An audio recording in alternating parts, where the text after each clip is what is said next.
primeira igreja presbiteriana em Petrolina. Uma igreja para frequentar, muito mais uma família para pertencer.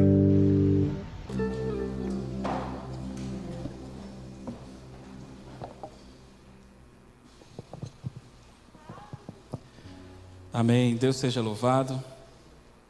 Estamos hoje também, como já foi orado pelo presbítero Clécio, com a ausência do nosso pastor, que está no seu período de repouso, descanso, e também algumas pessoas estão em viagens, como eu mencionei. A minha esposa também, ela está em viagem, ela está na igreja presbiteriana de Paulo Afonso, a terceira igreja. Lá é aniversário da SAF e ela, como presidente da federação, está lá, acompanhando aquela festividade para a honra e a glória do nosso Deus. Outros irmãos também estão ausentes, alguns por motivos legítimos, e nós queremos aqui agradecer a presença de cada um dos amados irmãos que se encontra nesta manhã conosco.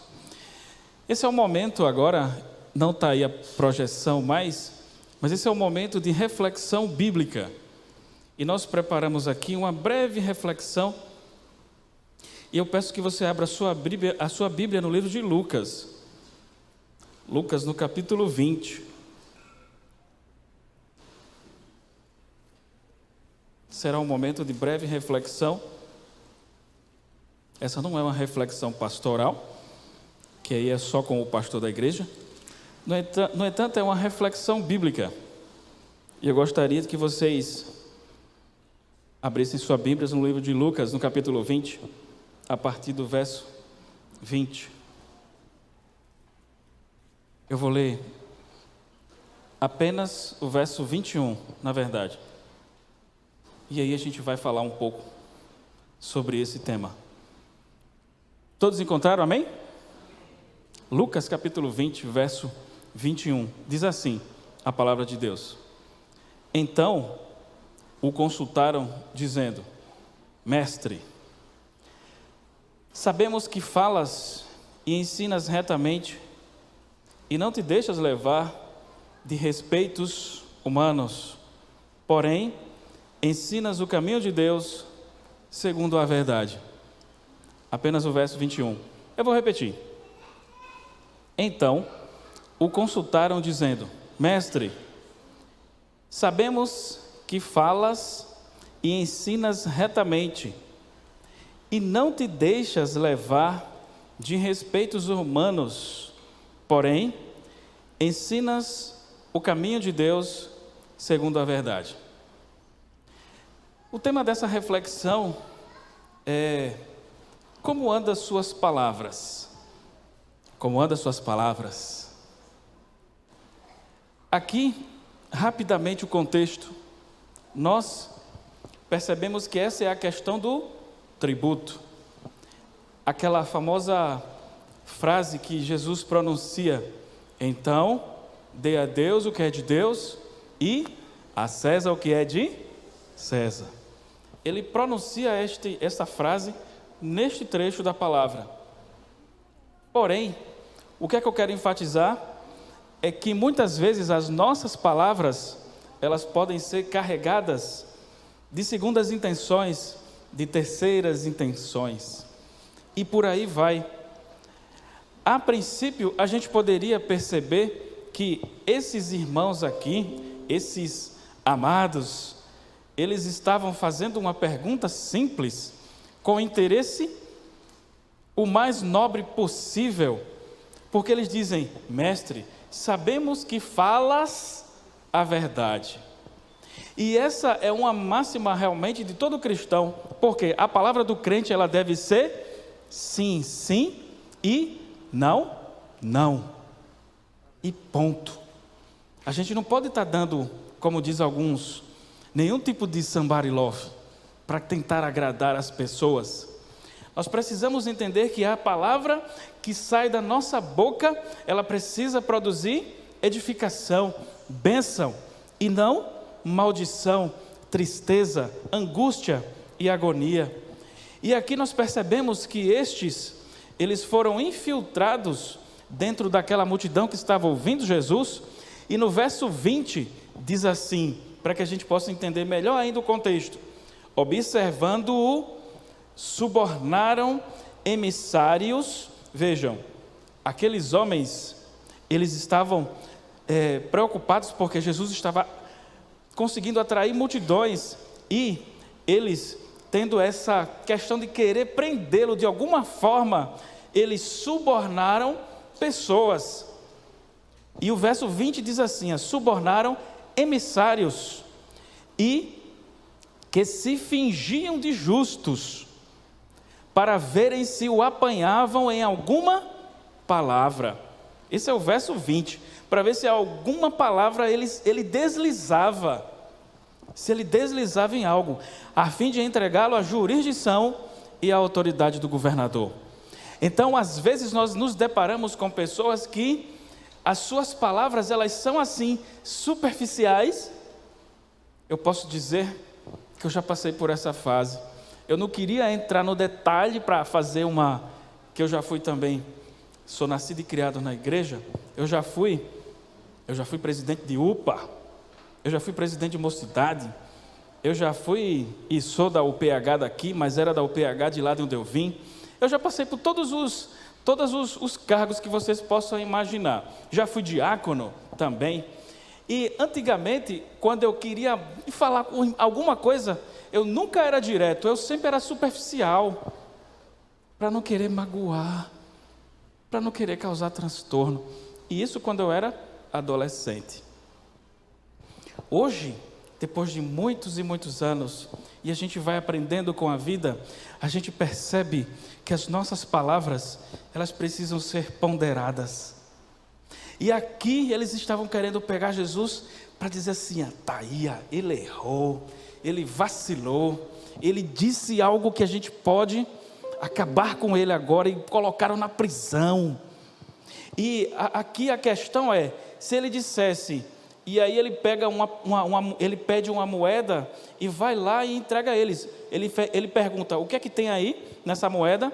Uma finge de César. E aí ele usa a resposta mais divina possível. Aí ele diz: então dê a Deus o que é de Deus e a César o que é de César. Porque se ele respondesse diferente, eles iriam prendê-lo. A resposta nossa para várias questões, muitas vezes, está na palavra que nós não a lemos, que nós lemos apenas no momento de relance da nossa vida, do nosso dia a dia, e quando na verdade nós devemos utilizá-la para todas as coisas, e todas as questões que possam nos acometer ao longo dos dias, a gente pode utilizar a palavra como base. E sabe por que a gente não fala mais coisas com coisas, e muitas vezes as nossas palavras são carregadas de sentimentos, de emoções, de cosmovisões, de visão de mundo? Porque a gente não tem a palavra como base ainda. Ela ainda não está penetrada em nosso coração, enraizada a ponto de nós, ao pronunciarmos qualquer palavra, possa exalar a Cristo. Certa vez, Charles Spurgeon, ele falando de John Bunyan, acho que vocês conhecem, o autor do livro O Peregrino, e Charles Spurgeon disse: vejam este homem, toque nele e sairá um versículo bíblico, toque na perna dele e sairá uma palavra bíblica, toque no braço dele e sairá um termo bíblico. Às vezes basta a gente pisar no pé de alguém, que aí a gente mostra quem realmente a gente é. Por quê? Porque as nossas palavras não são ponderadas, e as palavras são assim, ela é uma flecha, ela vai, e quando a gente menos percebe, ela causa um impacto tremendo. E aí tem gente que diz assim: as palavras não têm poder. Olha, analisando friamente, nós podemos perceber, as nossas palavras, elas podem causar um dano muito grande às pessoas. Tem uma pessoa no meu trabalho que a gente chega, aí faz assim: bom dia, meu querido. Vai, João. Bom dia, mano, tudo bom? Tudo na paz, não sei o quê. E o cara está com aquela frieza, com aquela acidez e diz assim: pode ser só para você. Para mim não está legal. Para mim não está bem.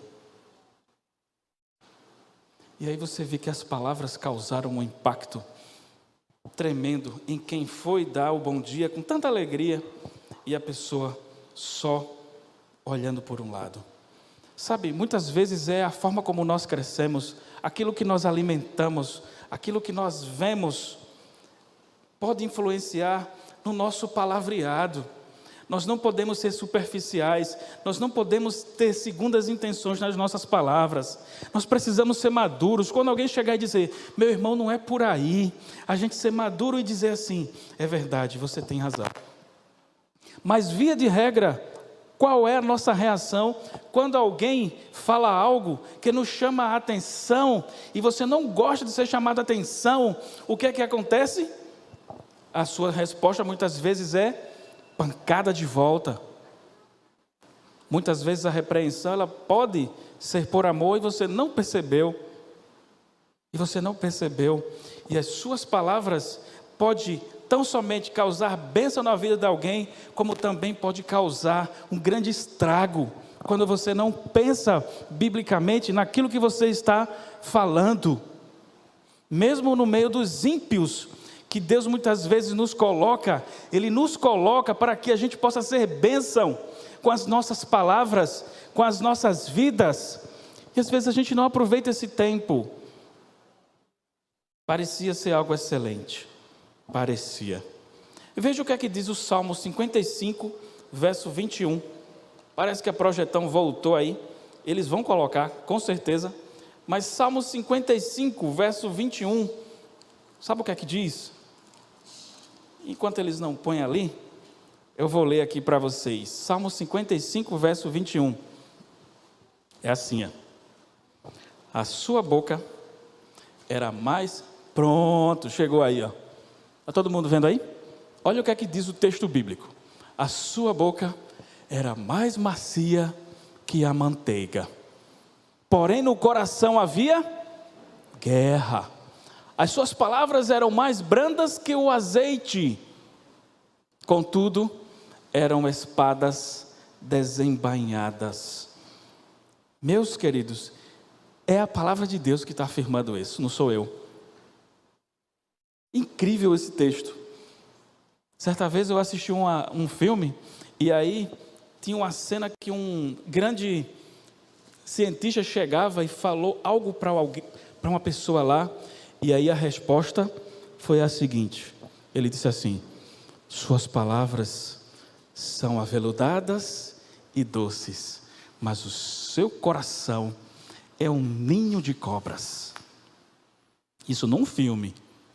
Será que ele estava em mente essas palavras de Salmo 55, verso 21?